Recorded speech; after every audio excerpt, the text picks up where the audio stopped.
Ladies and gentlemen, I'm back. I am Neesin here with THS and THS Wrestling. I'm here with Speedball Mike Bailey. Speedball, how are you doing, sir? I'm doing great. Thank you so much for having me.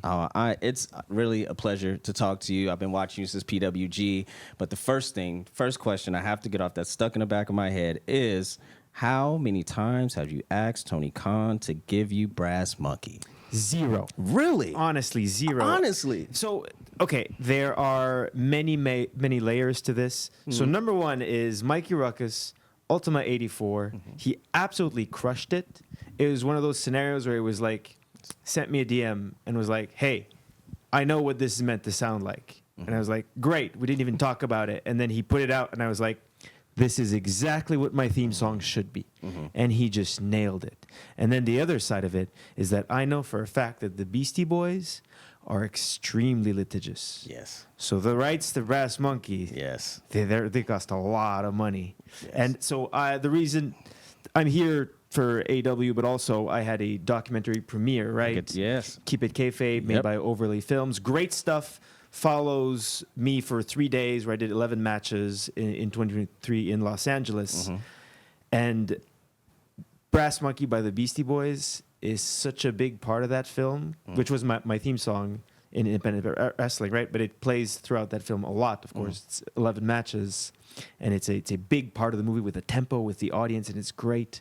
But that it's difficult because, again, very litigious. Very. And, I mean, good special, maybe, one-off somewhere would always be great if that can happen, just to maybe spark the fans. But I did want to talk about your Keeping It Kayfabe documentary. You brought it up, and I had it later in the interview. What can the fans expect? I know you talked over 2023, the 11 matches is following you. What can they expect when they sit down and turn on this documentary it looks beautiful. I saw the trailer. So, what can people expect? So the trailer is absolutely fantastic, and I think that really shows the movie. I mean, I don't know. I think they released a couple of trailers. I don't know which one you saw, but my favorite one that they've put out, little teaser, is just me in a hotel room. Because, again, it's such a busy schedule. Yes. I didn't have time to plan the match before the actual match, so I had to meet up with my opponent, Shigehiro Irie, who's Japanese, who came over for that weekend, and we're planning the match in the hotel room. And so you just see 40 seconds of me and Irie going,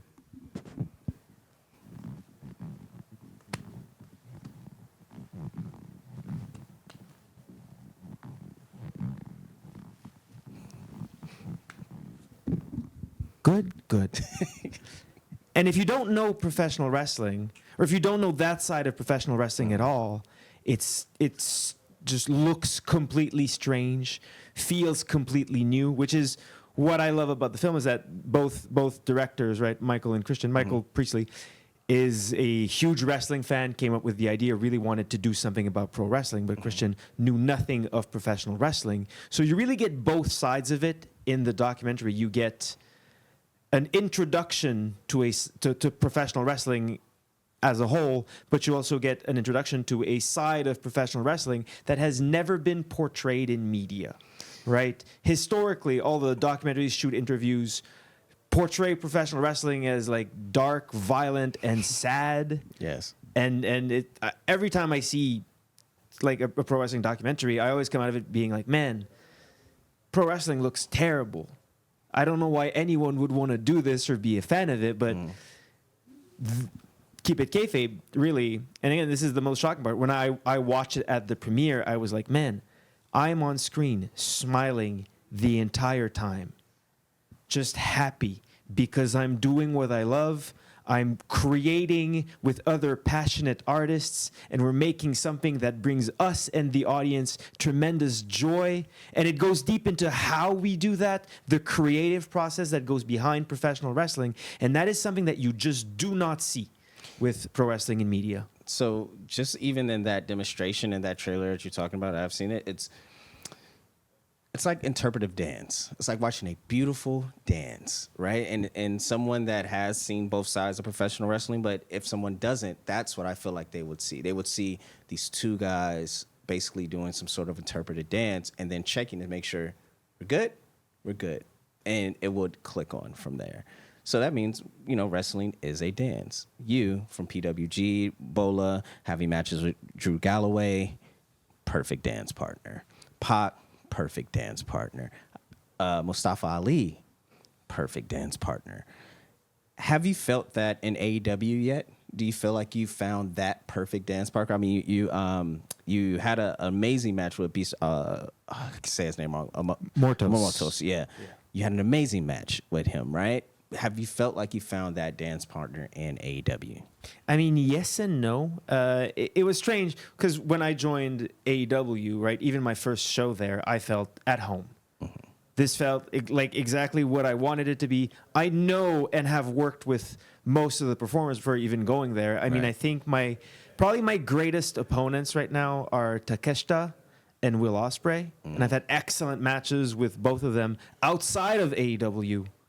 So, I mean, it's not about finding the best dance partner for me right now, but it's more about figuring out how that's going to play out in AEW, right? Because again, the thing that I'm the most excited about in AEW is really the long-term storytelling, because that's something I've never really had access to as a professional wrestler, doing most of my career in the independents or other promotions that had stories, but nowhere to the level that people follow the stories and pay attention to the details like they do in AEW. Right. So while I know that I can have fantastic matches with so many people, I'm excited to see with who I'm able to build a relationship that portrays on screen for several years.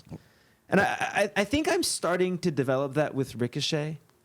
I'm really enjoying the relationship that we have right now, and that he is a pure Speedball Mike Bailey hater, just to the bone. Well, he's a hater. He's a hater of a lot of things. He is, very vocal hater. Very vocal hater. Like shout out to Ricochet, man. I don't want you to hate me. But on Twitter, he is hating Professional everyone. hater. Professional hater. Black belt. Fourth degree black belt in hating. So not maybe the dance partner you're enjoying and figuring out you're enjoying and figuring out AEW. But your tag partner, Kevin Knight, what has that experience been like for you? Why Kevin Knight? And then also, have you learned anything different about yourself with tagging? Like, you've been all around the world, right? You wrestled so many incredible people. Now you're in a tag team at AEW. Have you learned something different about yourself? So yeah, definitely. I mean, the best part of my tag team with Kevin Knight is that it kind of just happened. It just started, and this is what I love about AEW is that we were just thrown together in a random match, right? In a 4-on-4, then we won $400,000 in that match, which was awesome. But so I vlog, right? I have a vlog on YouTube, and backstage at Dynamite, I'm always capturing stuff. And Kevin Knight, being part of that vlog for the first time, my vlog audience was like, "Oh, we want more Kevin Knight." And then we ended up having a tag team match against the Young Bucks. That was a fantastic match. And then everyone was like, "We need more Mike Bailey and Kevin Knight." And it's a weird bad faith talking point on wrestling Twitter about complaining about tag teams being thrown together. Right. But really, that's how all the best teams start. And that's how you do professional wrestling. That's how you develop a character. That's how you evolve and build, is things will just happen. But if you're able to take them, make them yours, grow them, and run with them, then that's how you become successful. So that's really what happened with Kevin Knight, and we're Jet Speed now. We're a unit. It's official. And even the name Jet Speed just kind of happened. We didn't sit down and decide. People were just calling us Jet Speed. So we're Jet Speed.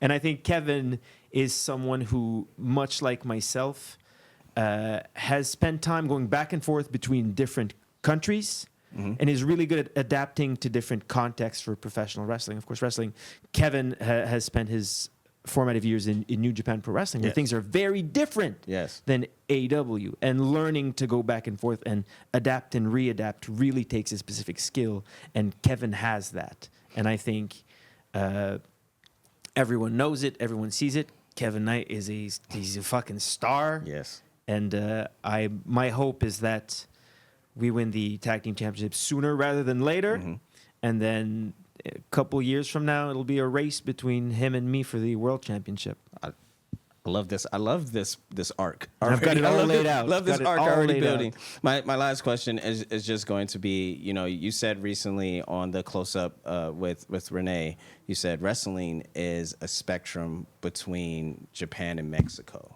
right? Sorry about that audio. Wrestling is a spectrum between Japan and Mexico. I want to know, where on that spectrum does an amazing mullet lie? Oh man, I mean, so when I talk about the spectrum between Japan and Mexico, right? Yes. What I really mean is that pro wrestling needs to be different and presented differently for different cultures. And I think that the mullet really, as a symbol, really transcends culture and location, even galaxies and planets. But this is not a mullet. By the way, I got to be clear with it. Yeah, it's not a mullet. Clear it up. It's for in the fact people. a coupe longueuil. Longueuil is, so I'm from Montreal, right? Okay, Montreal is yes. an island. The north shore of Montreal, where I grew up, is called Laval. The south shore of Montreal is called Longueuil. Longueuil. And people from Laval and people from Longueuil, Springfield and Shelbyville, we hate each other. Oh. Right? So the fact that someone from Laval is rocking a coupe longueuil really makes this a symbol of unification and world peace. Oh, okay. I thought you were going with this is something like the Warriors movie or something. But yes, that works for me. Thank you for your time. I didn't know where I was going with it, to be honest. Thank you for your time, man. I hope you enjoy Comic-Con. I can't wait to sit down and have a longer form conversation with you back on THS Wrestling. But make sure to tell people where they can watch the doc. And give them your socials, man, because I want to see this doc. Well, thank you so much for having me. I'd love to come back whenever. Watch AEW Dynamite Wednesday night, 8 p.m. on TBS and HBO Max. Collision Saturdays, 8 p.m. I'm at Speedball Bailey on all social platforms. I'm on Twitch and YouTube as well. As for the documentary, Keep It Kayfabe. So we premiered yesterday. And they've submitted to a bunch of film festivals. They don't have distribution yet. So follow Overlay Films on Instagram and find them wherever else to stay updated. And when it's available, you'll be able to find it there. Thank you for your time, man. Thank you so much. Appreciate it.